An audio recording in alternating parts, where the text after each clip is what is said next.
இருக்குன்னு சொல்லிட்டாரு, அவ்வளோதான். என்னாச்சுன்னா சொல்லுங்க. அந்த காட்சி இருக்கா இல்லையா? காட்சி இருக்கும், கிளிம்ஸ்லேயே இருந்துச்சுல்ல, அது படத்துல இருக்கும். இரு சார், நீங்கள் வந்து அரவிந்த் சார் வந்து உங்கள்கிட்ட கதை சொல்லும் போது சொல்லியிருப்பார் ஆக்ஷன் சீன்ஸ்லாம் இருக்கும். நீங்கள் ஸ்டேஜில் சொன்னீங்க, இருந்தாலும் எனக்கு கொஞ்சம் புரிதலுக்காக கேட்குறேன். அவர் எடுத்தவொடனே இந்த கதை சொல்லும் போது நீங்கள் ஸ்டண்ட்லாம் பண்ணுன்னு சொல்லும் போது நீங்கள் கண்டிப்பாக உங்கள் ஃப்ரெண்ட்ஸ் கிட்டலாம் ஷேர் பண்ணியிருப்பீங்க. இந்த ஆளுநடா நம்மளை வந்து ஸ்டண்ட்லாம் பண்ண சொல்கிறாங்கன்ட்டு சொல்லியிருக்கீங்களா இல்லையா? இல்லை என்னன்னா அப்போ என்ன நினச்சிங்க, உங்கள் ஃப்ரெண்ட்ஸ் என்ன சொன்னாங்க? நான் ஃப்ரெண்ட்ஸ் கிட்ட அவ்வளோ பேசல. நான் ஏன்னா அது சரியா இருக்காதுல்ல மற்றவங்க கிட்ட கதையை பற்றி சொன்னால். வீட்டில் போய் சொன்னேன், வீட்லேயும் ஒரு மாதிரி பார்த்தாங்க, ஸ்டண்ட் நீ பண்ண போகிறேன் அப்படின்னு கேட்டாங்க. பட் அவர் வச்ச நம்பிக்கை தான் மோஸ்ட்டாக. அது வந்து எனக்கு தெரிஞ்ச ஒரு விஷயம், நம்ம ரொம்ப ப்ராக்டிஸ் பண்ணி டெடிக்கேட்டாக இருந்தால் கண்டிப்பாக நல்லா அவுட்புட் வருங்கிற நம்பிக்கை எனக்கு இருந்தது. நல்லா வந்திருக்குன்னு நம்புறேன், அவ்வளோதான். ஆனால் கண்டிப்பாக கேட்டாங்க, நானே என்கிட்ட கேட்கும் போது மற்றவங்க கேட்க மாட்டாங்களா? சரி மேம், டைரக்டர் அடுத்தடுத்து அவரோட படங்களை அவங்க நடிக்க வைக்கிறாரு, என்ன விஷயம்? அப்படியா? டேரக்டருக்கு ரொம்ப நன்றி. என் மேலே வச்சிருக்கிற நம்பிக்கை தான் நினைக்கிறேன். ஆக்சுவலி அவருக்கு ஜெனுவனாக நான் ரொம்ப கிரேட்ஃபுல்லாக இருக்கேன். பிகாஸ் எனக்கு வந்து இது ஒரு பெரிய ஆப்பர்ச்சுனிட்டி. பிகாஸ் நான் பண்ண கேரக்டர்ஸ்லாம் விட பிரேக் பண்ணுற மாதிரி எனக்கு ஒன்று வேணும். ஏன்னா எப்போவுமே வந்து நீங்கள் பார்த்தீங்கன்னா நல்ல கேரக்டர்ஸ் பட் எல்லாமே மொனாட்டனஸாக இருக்கும், ஒரே இதுவாக இருக்கும். எனக்கு அதை பிரேக் பண்ணணும்னு நான் வெயிட் பண்ணுற சமயத்தில் தான் அந்த கால் வந்துச்சு. அண்ட் நான் ரொம்ப சர்ப்ரைஸாக இருந்தேன். பிகாஸ் எந்த ஒரு எல்லாருமே சொல்லுவாங்கல்ல அடுத்த படத்தில் நீங்கள் தான் பண்ணுறீங்கன்னு, பட் யாருமே அது ஜெனுவனாக பண்ணதில்லை. அண்ட் அரவிந்த் சார் அதை பண்ணும்போது தோ ஒரு செகண்ட் அவர்கிட்டே கொடுத்தாரு. நீங்கள் என்ன குரல் கேட்டாலும் அது நடக்கிறது தெரியும். சரி, ரொம்ப சிம்பிள். நிறைய பேர் வந்து இந்த ஸ்க்ரீன் ஸ்பேஸ் ரொம்ப கம்மியாக இருக்கும்போது அது என்னவா இருந்தாலும் அவங்க நடிக்கிறதுக்கு வந்து ஒரு ஹெசிடேஷன் இருக்கும். பட் ஸ்மிருதி கிட்ட வந்து அது இல்லை. மொரோவர் வந்து அவங்க நல்ல பெர்ஃபார்மரு. இந்த கதைக்கு ஏன் அவங்க நான் சூஸ் பண்ணேன்னா, அவங்க இதுக்கு முன்னாடி இந்த ரோல் பண்ணுறதுல மட்டும்தான். இந்த கதையை பொறுத்த வரைக்கும் பேக் டு பேக் படம் இல்லை, 2 படம் தான் பண்ணியிருக்கேன். ஓகேங்களா? தேஜாவும் அது வந்து அருள்நிதி நடிச்சிருக்காரு. அருள்நிதி பேர் வேற. இந்த படத்துல தான் அவங்க ஹீரோயின். ஸோ இதுதான். அரவிந்த் சார் என்ன சார் மிரட்டுறீங்களா? யாரு மிரட்டலாங்க? எக்ஸ்பிளைன் பண்ணுறேன். ஸோ அதுதான். ஸோ அதான் சொன்னேன், அவங்க இது நீங்கள் கண்டிப்பாக பார்த்துட்டு சொல்லுவீங்க. அவங்க டோட்டலாக வந்து ஒரு ரெஃப்ரெஷிங்காக இருக்கும் இந்த படத்தில். சார் ஹீரோயின் உங்களுக்கு அரவிந்த் சார் வந்து 2 இயர்ஸ்க்கு அப்புறம் வந்து கதை சொல்லியிருக்காரு, சரிங்களா? அப்போ அவர் சொன்ன உடனே கால் பண்ண உடனே உங்களுக்கு சந்தோஷமாக இருந்திருக்கும். ஆனால் முத்த காட்சின்னு கண்டிப்பாக இன்ஃபார்ம் பண்ணியிருப்பாரு. அது நேரில் வாங்க உங்ககிட்ட ஒரு விஷயம் டிஸ்கஸ் பண்ணணும்னு சொன்னார். ஸோ படத்தெல்லாம் முடிச்சுட்டு அப்புறம் கடைசியில் இந்த மாதிரி ஒன்று இருக்கணும்னு நான் செம்ம ஷாக்கு. என்னையா கேட்குறீங்க இந்த ஒரு இது. And then actually we had a lot of நான் அரவிந்த் சார் கிட்ட சொன்னேன் கண்டிப்பாக முடியாது. Then he told trust me, எதுவுமே தப்பாக தெரியாது, இந்த சீட் ஷாட் தான் தப்பாக தெரியாது, உங்களுக்கு எங்கேயாச்சும் தப்பாக இருந்துச்சு அந்த மாதிரினா நான் ரெஸ்பான்சிபிலிட்டி எடுத்துக்கிறேன்னு சொன்னார். இப்போ வரைக்கும் எங்கள் வீட்டில் பார்க்கல. ஸோ வீட்டில் பார்த்து என்ன சொன்னா ஃபஸ்ட்டு கால் அரவிந்த் சாருக்கு தான் பண்ண போகிறேன்.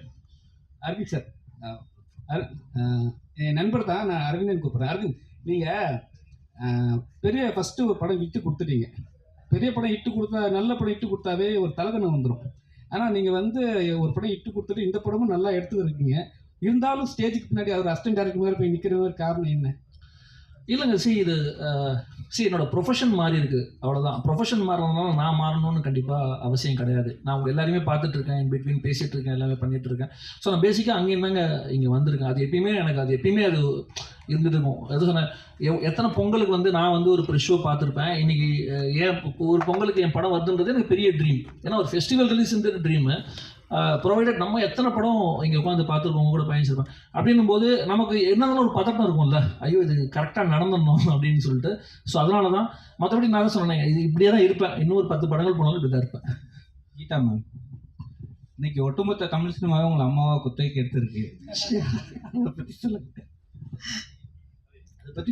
அதை பற்றியா? சரி, ஏதோ பெர்ஃபார்ம் பண்ண முடியும் அப்படின்ற நம்பிக்கையில் சில எமோஷ்னல் சில விதமான கதாபாத்திரங்கள் என்னை தேடி வருது. ஸோ மகிழ்ச்சியாக இருக்குது. அதையும் தாண்டி நிறையா கேரக்டர் ரோல்ஸும் பண்ணிக்கிட்டு இருக்கேன். அங்கேயும் சிலதை நோட்டீஸ் பண்ணி கூப்பிட்றாங்க. ஸோ அதனால் கொஞ்சம் அந்த அம்மா அப்படிங்கிறதுலேருந்து ட்ராவல் பண்ணி ஐ திங்க் கேரக்டர் ரோல்ஸாகவும் நிற்பேன்னு நினைக்கிறேன் போக போக. ஸோ இதுலேயும் ஒரு அம்மா தான் பண்ணியிருக்கேன், ஆனால் கொஞ்சம் வித்தியாசமான அம்மா. ஹீரோக்கு ஒரு கேள்வி. கிஷன்தாஸ், உங்கள் தாத்தா வந்து ஒரு டிஜிபியாக இருந்தவர். அவர் ஆசைப்பட்டதே வந்து அவரோட மகள்ங்க வந்து யாராவது போலீஸ் டிபார்ட்மெண்ட்டில் இருக்கணும்னு ஆசைப்பட்டார். பட் உங்கள் மதர் வந்து நடிக்க போயிட்டாங்க. அதுக்கப்புறம் நீங்களும் நடிக்க வந்துட்டீங்க. உங்களுக்கு என்னைக்காவது இந்த போலீஸ் ஆகணும் அப்படின்னு ஒரு ஆசை இருந்திருக்கா? படிப்பு ஏறல சார் பெருசா. நான் நினைச்சாலுமே அது ஒத்துழைக்கணும் சார். பட் நான் கண்டிப்பா நினைச்சிருக்கேன் சார் ஆகணும்னு. அட்லீஸ்ட் ஆமா, இந்த படத்துல வந்து கிட்டத்தட்ட அந்த மாதிரி தான் நடிச்சிருக்கேன். ஸோ கொஞ்சம் பெருமையா இருந்தது. பட் அது சேம் டைம் தப்பா எதுவுமே பண்ணிடக்கூடாதுங்கிற ஒரு பயம் இருந்தது சார். பட் கண்டிப்பா ஒரு சின்ன ஒரு சந்தோஷம் இருந்தது சார். ஏன்னா அவர் இருந்தது வந்து எம்ஜிஆரோட பீரியட்ல ஒரு டிஜிபியா இருந்து he was most powerful.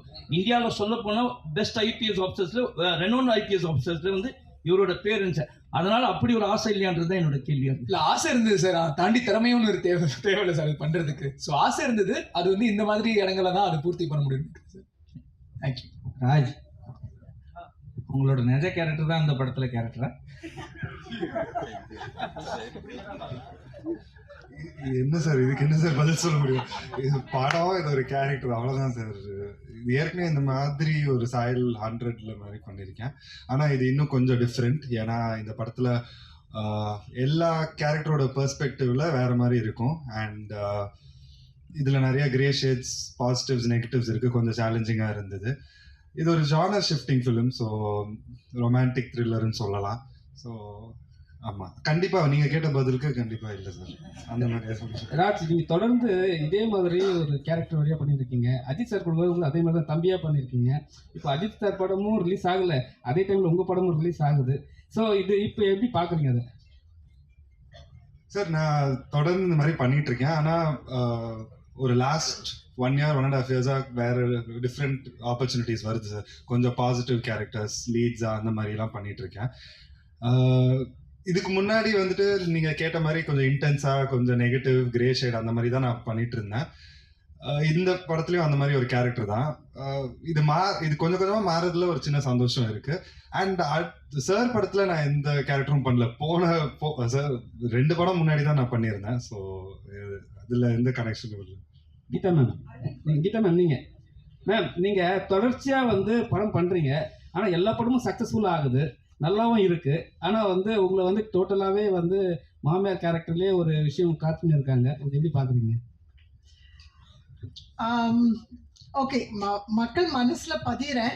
So அந்த அந்த நிறைய பேர் வந்து அவங்க வீட்டு நடுக்கூடத்தில் என்னை வச்சு பார்க்குறாங்க. இன்ஃபேக்ட் ஒரு ஸ்டார்னு ஒரு படம் வந்த பிறகு ஒரு 10 பேர் எனக்கு ஃபோட்டோஸ் அனுப்பிச்சிருக்காங்க. அவங்க சின்ன வயசில் அவங்களும் அவங்க அம்மாவும் இருந்த மாதிரி அப்படியே இருக்கீங்க. நிச்சயமாக அந்த 10 பேரும் வேறு வேறு மாதிரி தான் இருக்காங்க.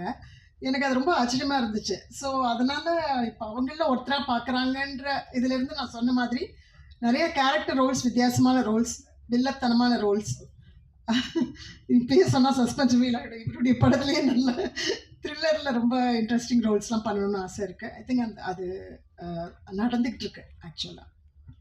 அரவிந்த், தர்புகா சிவா வந்து ஒரு யூனிக்கான ஒரு மியூசிக் டைரக்டரு. ஸோ எந்த ஒரு ப்ரொமோஷனுக்கு அவர் வராதுக்கு காரணம் இல்லை? இல்லை, ஆக்சுவலி அவருக்கு வரக்கூடாது, அவாய்ட் பண்ணணுன்ற ஒரு இன்டென்ஷன் இல்லை. அவர் ஆக்சுவலி பயங்கர ப்ரீ ஆக்குப்பைடாக இருக்காரு. ஏன்னா ஒரு பக்கம் அவரோட படத்துக்கான ஸ்கிரிப்ட் இது பண்ணிட்டு டைரக்ஷனுக்கு வந்து லொக்கேஷன்ஸ் பார்த்துட்டு இருக்காரு. ஐ திங்க் வந்து என்டையர்லி இது ஓவர்சீஸில் எடுக்கிற படம் நினைக்கிறாரு. ஸோ அதுக்கான இது பண்ணிட்டு இருக்காரு.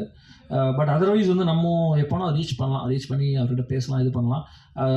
ரொம்ப ரிசர்வ் டைப். அது நம்ம யூஸ்வலாக பார்க்குற ஒரு ஜோனில் அவர் இருக்கவே மாட்டார். அவர் டோட்டலி என்னென்னா ரொம்ப லிமிட்டட் அவரோட சர்க்கிள்ன்றது. நம்மக்கிட்டே வந்து இப்போது இதுனா அப் டு த பாயிண்ட் என்னவோ அது பேசிட்டு தென் அவர் வேலையை பார்க்க போயிடுவார். ஸோ அதர்வைஸ் பர்பஸ்ஃபுல்லாக அதுவும் கிடையாது. சொல்லுங்கள். கிஷன் தாஸ் அதே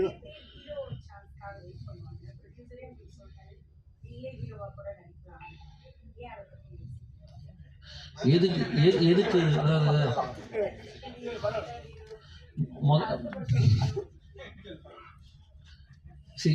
அவர் ஜெனரசிட்டி அவர் சொல்லலாம். ஓகேவா, நம்ம யார் நமக்கு தெரியணும். அதுவும் இந்த கேரக்டர் எழுதிட்டு சும்மா அப்படியே வந்து ஓபி அடிக்கிற மாதிரி ஒரு ஹீரோவாக நம்ம பண்ணிட்டு போகலாம். இது ரொம்ப மெனக்கடணும் பாருங்க. ஃபைட் பண்ணோம், டான்ஸ் பண்ணோம், ரொமான்ஸ் பண்ணால் வீட்டில் மாட்டிப்போம். இவ்வளோ பிரச்சனை இங்கே தான் உட்காந்துருக்காங்க. ஸோ அதனால் வந்து பண்ணலாம். அதுக்கு இதான் சொன்னேன், இன்னும் டைம் இருக்குது, இன்னும் எங்கே தானே இருக்கேன், பண்ணலாம். ராஜா இப்போ சார், அஜித் சார் கூட நடித்த பிறகு உப்புக்குளிக்காரன் இந்த படங்கள், இந்த படங்களை பற்றி அவர்கிட்ட பேசினீங்களா? அவர் ஏதாவது உங்களுக்கு டிப்ஸ், அட்வைஸ் ஏதாவது பண்ணாரா, வாழ்த்து சொன்னார்? Definitely sir. நிறைய எப்போவுமே அவரோட பிளெஸிங்ஸ் அண்ட் விஷஸ் எனக்கு இருந்திருக்கு. நான் கடைசியாக பேசினது வந்துட்டு பட்டத்தரசன் ரன் பேபி டைமில் படம் ரீதியாக நான் பேசினேன். இந்த மாதிரி இது பண்ணுறேன் அப்படின்னு அப்போ விஷ் பண்ணார்.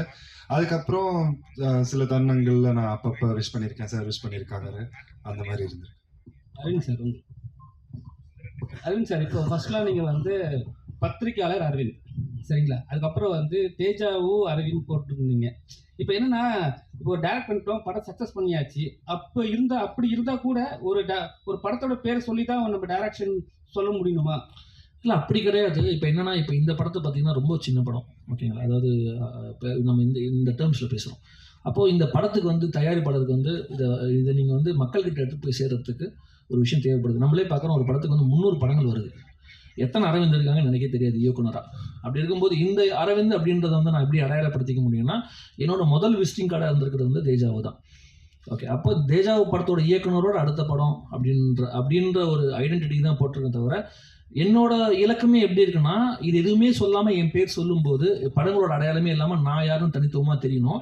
அதை நோக்கி தான் என் பயணம் இருக்குது. ஸோ அதை நோக்கி தான் போயிட்டுருக்கேன். அப்போ பார்ப்போம், இது தருணமே அதை ஃபுல்ஃபில் பண்ணிச்சுன்னா அடுத்த படத்துலேருந்து அது போட மாட்டேன். ஆர்டிஸ்ட் கிட்டலாம் நம்ம ஃபோன் பண்ணி பேசும்போது இதை மென்ஷன் பண்ணுறீங்களா? இல்லை, இது எப்படின்னா, நம்ம இப்போ இன்ட்ரடியூஸ் பண்ணுறோம்ல. இப்போ உதாரணத்துக்கு நான் பத்திரிகையாளராக இருந்திருக்கேன். அப்போ பத்திரிகையாளராக இருக்கும்போது ஒரு பிஆர்ஓ கிட்டேயோ ஒரு இன்டர்வியூக்கோ நம்ம ஆர்டிஸ்ட்டில் பேசும்போது எந்த மீடியாலேருந்து நம்ம பேசுகிறோன்றது நம்மளை அறிமுகப்படுத்திக்கிற மாதிரி, நான் இயக்குனர் அரவிந்த் அப்படின்னா வந்து அவங்க யோசிப்பாங்க டக்குன்னு. நான் தேஜாவு படம் இயக்குனர் அரவிந்த் அப்படின்னா ஓகே இவருன்றது பேசுறதுனால. ஸோ கண்டிப்பாக அதை சொன்னேன். எனக்கு வந்து இது வரைக்கும் இந்த படத்து வரைக்கும் தேஜாவு இதுவாக இருந்திருக்கு.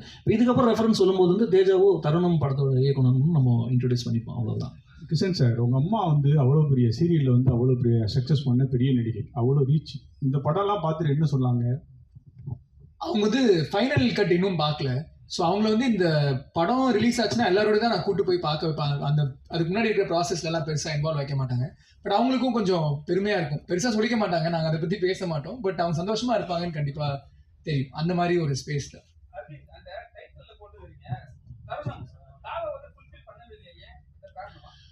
ஏன்னா அது வந்து படமுமே என்னன்னா, ஒரு லவ் அப்படின்றது லவ் மட்டுமே முழுமையாக இருக்காது. அதில் வந்து எல்லா ஒரு விஷயங்களுமே அது படத்தில் இருக்கும். ஸோ இன்னொன்று யூனிக்கான ஒரு விஷயம் தேவைப்படுது இல்லையா? ஸோ அதுக்காக அப்படி ஒரு இது யூஸ் பண்ணியிருக்கோம்.